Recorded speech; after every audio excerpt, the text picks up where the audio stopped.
A minute early. Been running around all morning here. First things first, we got this big storm that blew in here, and 60-mile-an-hour wind. So had boats that were trying to sink, and all sorts of things going on here this morning. But we were able to save everything for the most part. A couple trees on power lines, different things like that. The coastal communities in Alaska are really getting hammered right now. So thoughts go out to them. Hopefully everything's good. People's houses are floating away and all sorts of stuff in different villages on the coast. So it's pretty bad storm. We're a little protected, but still have some high winds here. But yeah, I just wanted to thank everybody for joining and watching this on Roots in Alaska. I'm Chevy Roach. I've had YouTube before we changed the name to Roots in Alaska. Under my name, we decided to change the name to Roots in Alaska just because it's easier to search.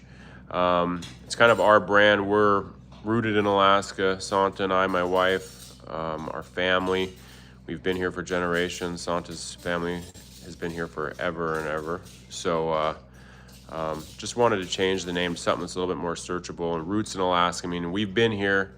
We're gonna be here. We're rooted in Alaska, and it's cool for us to have that name. On our channel, you're gonna see a lot of things like some hunting, but it's mostly a lifestyle channel. It's like everything that we do. It's living off the grid, working remote, running sawmills, raising kids remote. There's a lot of different things that we do that encompass our channel. It's not necessarily just a hunting channel or just a fishing channel. It's a lifestyle channel. So I appreciate everybody that's followed us over from Life Below Zero. We were on that show, Life Below Zero, Next Generation, and Life Below Zero for 3 or 4 years, a few seasons, and we have a good fan base there. And thanks to everybody that followed us to YouTube. We just wanted to continue to share our content. Unalakleet, Alaska. I hope the weather's okay up there. Holy smokes. I see that. You guys are probably going to get a lot of weather there, I'd imagine. But yeah, it's just it's important for us just to keep on sharing our story and our quality of life with people, and just kind of be that outlet for people that want to live this lifestyle or that appreciate it. But just something that people could watch and enjoy, and just share a good quality of life, good family with people of the world. And that's kind of why we wanted to keep on making YouTube videos and keep putting that out there. We have a great support team behind us, helping us with some of the editing, and just the stuff that goes into making a successful YouTube channel.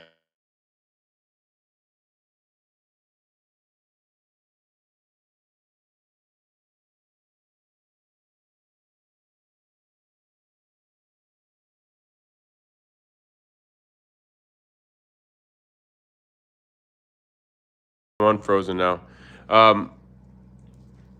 How much would it cost? So I think I think it cost us about $100,000 to build our house out here. And what I would do differently is I would probably pay or be more careful on milling I milled all my floor joists, and they were a little wavy, some of them. I'd probably buy BCIs or just be super careful on the cuts on my floor joists. And then I would build my shop first so I could work out of that and have all my tools in there, and then build my house. I did the opposite. I built my house, then I built the shop. But when I was building my shop, I was like, why didn't I just build this right away? But yeah, about $100,000, 4 years of work.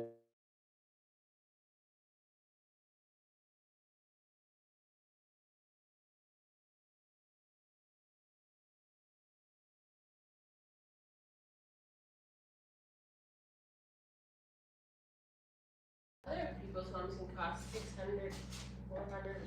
Yeah, and I guess the important thing too about that home thing is that it's so cheap because we built our house from logs here. We did all of our own work. But if you were going to bring in everything on a barge and build everything to code. Even a small 1,400 square foot ranch style home cost around probably $700,000-800,000 to build it here because of the logistics of getting everything out here and the expense of getting stuff here. If you're not using logs, you're not milling your own stuff, and you're not doing your own labor, it's very expensive to build a home in rural Alaska. Wind 70 miles per hour. Holy smokes. Yeah, no, I woke up at 5 this morning and it was howling. I think it's gusting 60 here. We've lost one piece of tin off of the shed so far. One of my boats was sunk. I had to drag it out of the river. I wouldn't expect, I like missed it. So I missed that there was gonna be a huge storm coming in. So I was playing catch up, but everything worked out. So some of the things that I did, we've done through September. If you watched our moose hunt, part 1 of the moose hunt with Sydney, you see that we have a new smokehouse at our cabin downriver. Clay Hayes helped me build that. That video will be coming out where me and Clay build that smokehouse downriver. I also did a bow hunt with Clay. That'll be coming out on his channel. Oh, hi Chevelle.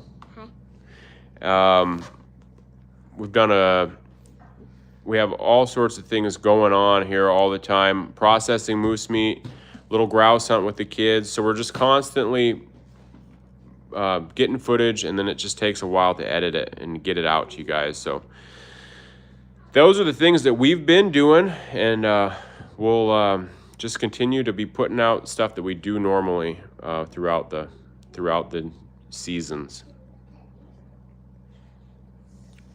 Any other questions from anybody about the house or where we live?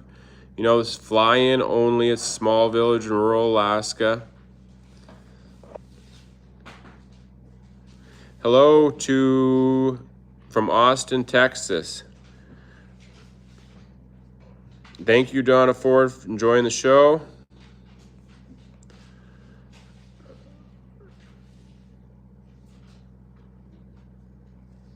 Thanks for reply. I'm just trying to get caught up. Your favorite meat? Well, it'd have to be moose meat, I guess, would be my favorite meat for sure. And I do miss having caribou. I was raised eating a lot more caribou than moose meat. Being from Tok in the 40-mile area, we had a lot of caribou all the time. But moose is probably the go-to meat. If I live somewhere else, maybe blacktail deer is super good too. I gotta say, I do love eating blacktail from Southeast Alaska.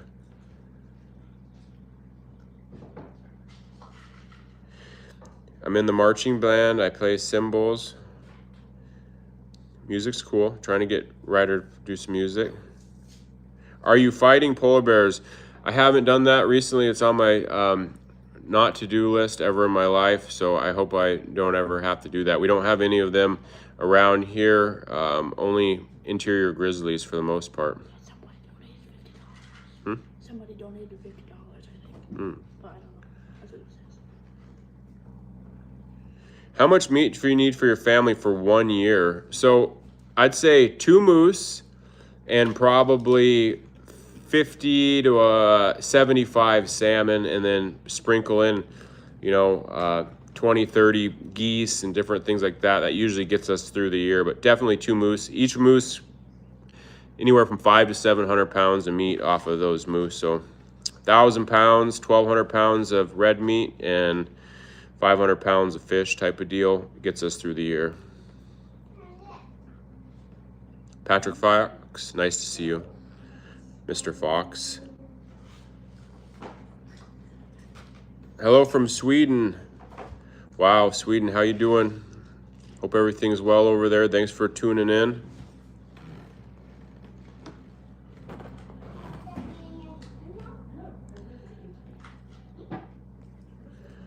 So right now the weather is, we've lost all of our leaves. It's about 40 degrees, and we're all kind of we're gonna be waiting for cooler temperatures. We hope that the ground freezes up hard before we get snow. That's always the best. Let the creeks and the rivers and the lakes get good thickness of ice and then get some snow. If we get snow early, it insulates the water and it makes for kind of a bad freeze up. So that should be happening here in the next 2 or 3 weeks once we get some clear cold weather. Hopefully we get all the lakes and creeks start getting ice on them, and then we could usually get out on snow machines right around Thanksgiving, middle of November. We could start tooling around in the flats and being careful and starting to get our trapping season rolling and stuff.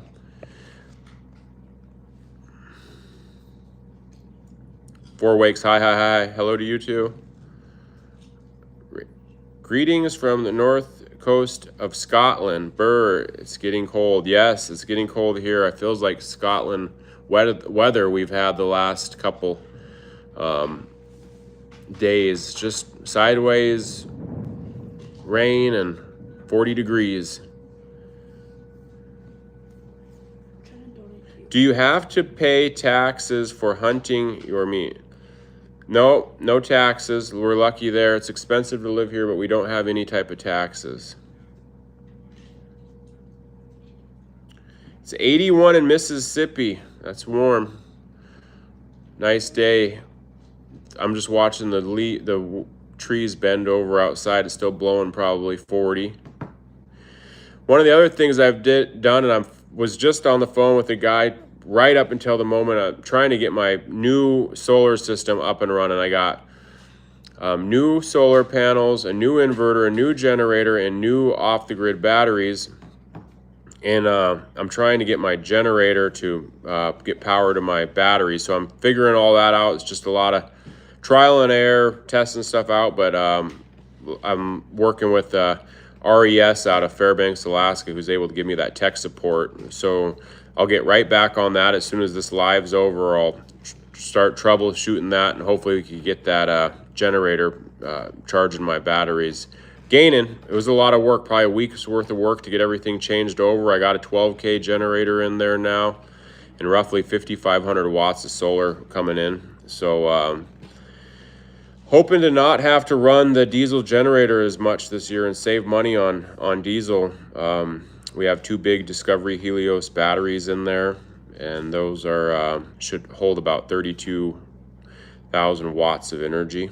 So if you're into off-the-grid stuff, I'll have a video coming out about that, the solar panels, the inverter, batteries, and all that stuff in the next month or so.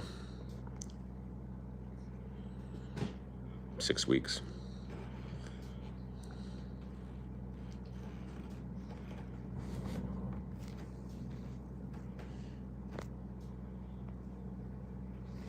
Any other questions?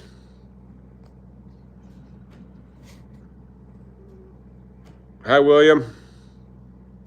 Thanks for following, and I just want to say thanks to everybody that's come over to our channel once again, and just we're trying to make it where it's sustainable. You know, it takes a lot of work, and we've been gaining we got close to 15,000 subscribers now. We've had a couple videos that are over 100,000 views. One's over 200,000 views just recently, and if we could get those numbers, we would be able to continue to do this. So that's great to see that.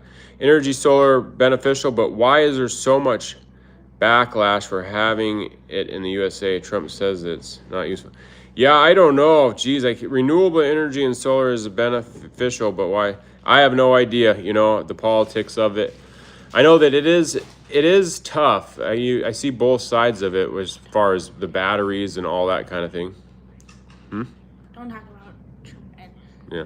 all those people. Yeah. So yeah, it's a great alternative for energy for us. I know that. It's good to be self-contained here. Life Below, I watch y'all on Life Below Zero. Yep, thanks for watching. I still see we do tons of reruns on Amazon. Nat Geo has reruns on. Nat Geo Wild has reruns on there. You can really get a good idea of our family and the stuff that we've done. I think we ended up doing a total of 49 episodes with Life Below Zero over the years. And so that was a great experience, and it was good to work with Nat Geo and BBC Studios.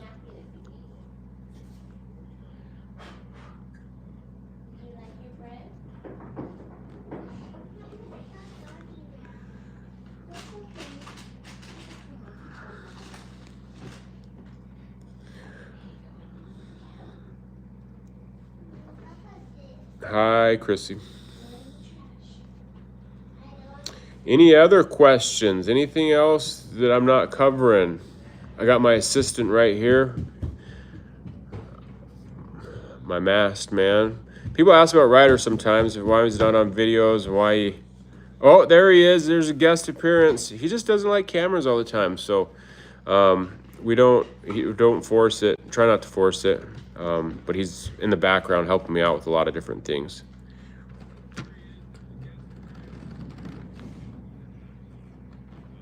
You like, okay, Derek Booth, you watched us on Life Below Zero.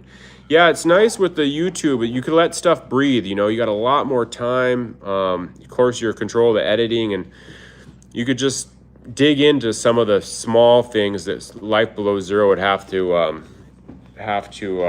brush over. Who's the scan? This is Chevelle. She's 4.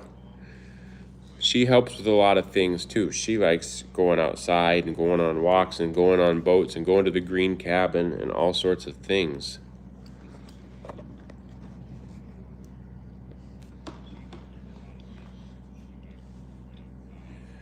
And if anybody has any questions or requests on like, hey, I would love to see this, or what do you think about these boats or these snowmobiles or these chainsaws or whatever it is, just put it in the comments and we'll see if we get enough support. We'll try to make a video on it, or at least a short on it, because we could put together a 1 or 2 minute short on different things. But I really want to try to give people, you know, especially our subscribers and the people that are watching every couple weeks,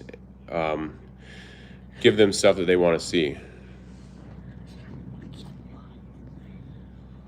Why is there a monkey on the live? What's that? Why is there a monkey on the live? Chevelle? I don't know. There was me and you one day. Oh, I know.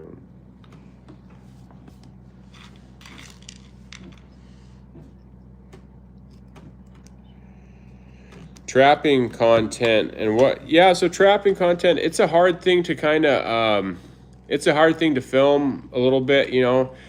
We do a lot of trapping, and I think if I had a favorite trap for this area, it'd probably be a 220 conibear, because I could catch a lot of marten in it, and I catch a lot of wolverine in there. Everybody's a 330 conibear guy for wolverine, but I've caught more wolverine in 220 conibears, and they still catch the marten. So I'm a 220 conibear. If I had one trap to trap everything around here, I like to use conibears because it keeps them out of the snow. They stay active. Cubby sets, bank sets, bucket sets are better than on a pole or on a ground house set because of the amount of snow, wind, and changing temperature with stuff icing up.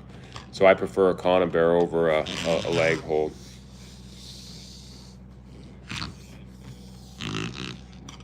Hi from Southeast Wyoming. I really enjoy watching your time at your cabin. Oh, thanks. Yeah, it's one of our favorite places to go. We're going to try to get back down there as soon as this crazy wind stops.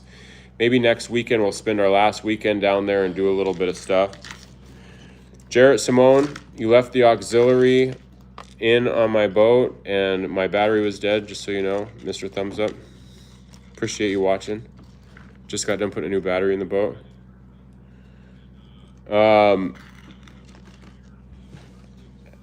Hello, Mark from Michigan. What's your favorite caliber for moose?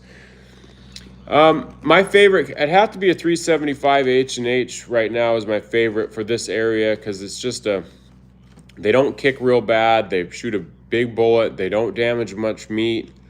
They're just a really good gun for moose. Now, if I was hunting somewhere where I was going to be shooting 200-300 yards, 400 yards, a little bit more, I'd probably take my 300 Win Mag, just because I'm more comfortable at distance with that. I've shot a 300 Win Mag forever with 200 grain partitions in it. Sorry about that, Jared. Well, yeah. Apology accepted. Hi, enjoy watching your family time from Texas. Thanks. What is your name? My name's Chevy Roach. What's your name? I don't know, still much Chevelle. Oh, this is Chevelle. But she doesn't like to talk. Well, she does like to talk, but she's being shy, maybe.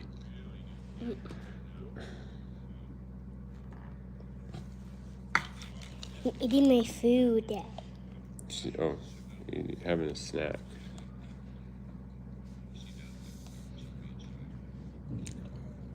Hi from Bristol, Tennessee. What is your family's favorite species of fish to catch and serve with dinner fresh? Thanks. Oh man, that's a tough one, I guess. But I would have to say, if we had a favorite to catch, and it'd have to be probably king salmon. If we could catch king salmon, king salmon would be our favorite. But the run has been so poor here, we haven't been able to fish king salmon in years. So maybe silver salmon would be up there. We love to eat fresh sheefish and pike also. But I think that silver salmon would probably be the family favorite. When you cook fillet of that, 2 fillets of that, it's gone. And we just like to put it skin down on the barbecue, put a little seasoning on there. Don't flip it over. Set the barbecue medium to 20 minutes. It's done. Put a little brown sugar on that silver salmon for the kids on one. That's a pretty good little treat. And it's really good. Hello from Nevada or West Virginia. I am impressed with the way. Thank you, John. My other daughter is Chevelle. This one is my daughter, Chevelle. My other daughter is Sydney and Emery. If anybody wants to sell a ZRT 800 or a Thundercat, tell us now. I really need one. Ryder's Catman.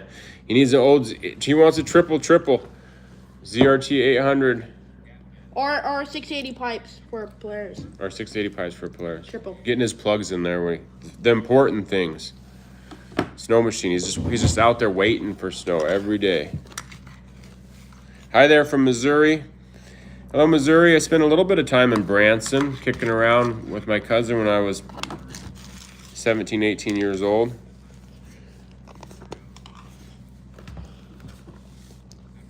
Coming through Shayla 2025 for a DIY hunt.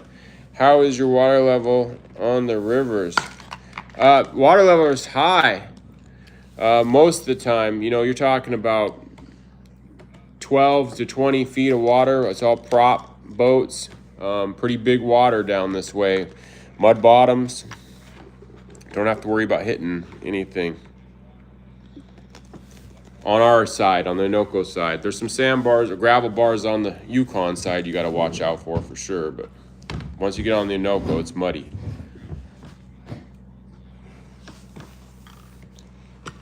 What's up? Iditarod. Do we have Iditarod this year, or was it come through here last year? It came this year, I think. So last year. Southern route of the Iditarod comes through every other year. So it came through last year. So no Iditarod through Shagluk this year, but we'll have the Iditarod through here. I guess it did come through this year, 2025. So it won't come through in 26, and it'll come back through in 27.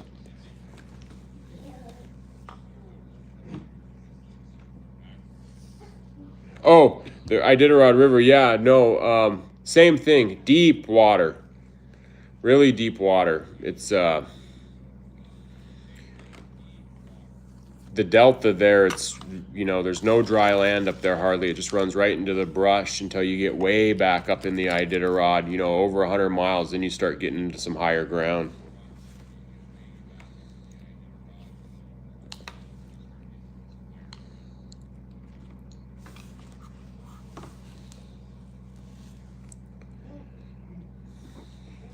Shout out them. Crazy kid.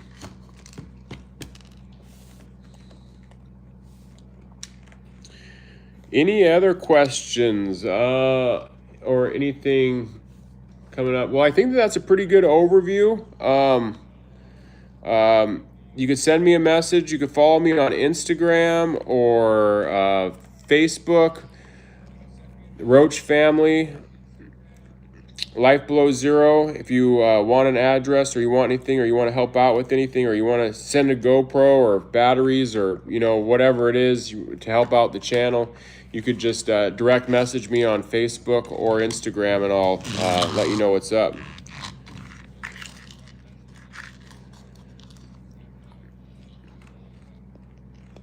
All right. Well, if there's any other questions, I appreciate everybody signing into this live today. And I'm going to get back to work and see if I can get this generator to charge my batteries and keep on going here. Do you have many grizzlies in your area? Yes, there are. There's not tons, but you see a few here and there. They're not coastal. They are grizzlies, and they're not all over the place, but there's definitely some browns around here is what we call them. Do you have sled dogs? No sled dogs. We just can't support that many dogs, especially with no fishing. That's a huge deal, is not being able to fish, not being able to have nets in the water. You couldn't afford to feed that many dogs for like a dog team throughout the summer.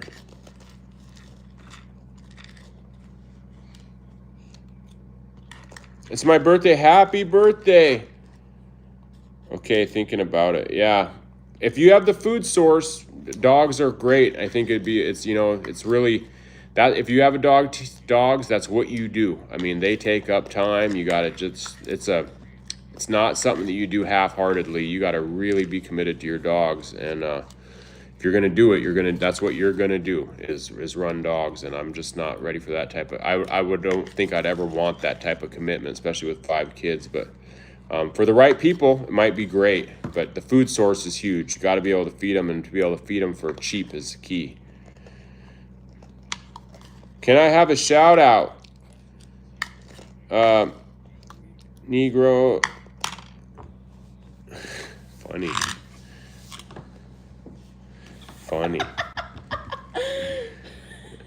Hello from Florida. All right, well, I think that's about it. I'm going to sign off. I appreciate everybody signing in, checking it out. I'll try to do this maybe once a month. If you have more questions on the Saturdays or Sundays that we don't have a video out, maybe I'll try to do a live once a month or so. See if I can get into a habit. Dang, you just got here. Okay, I'll wait 1 second. You have any question?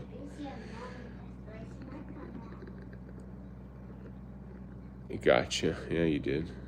Funny. Okay, see you next time. Hey, Sherry, thanks for all your support. I know you've been a long-time fan, and I appreciate it. Thanks, Sherry. All right, I'm signing off. How do you end this thing, Ryder? I don't know.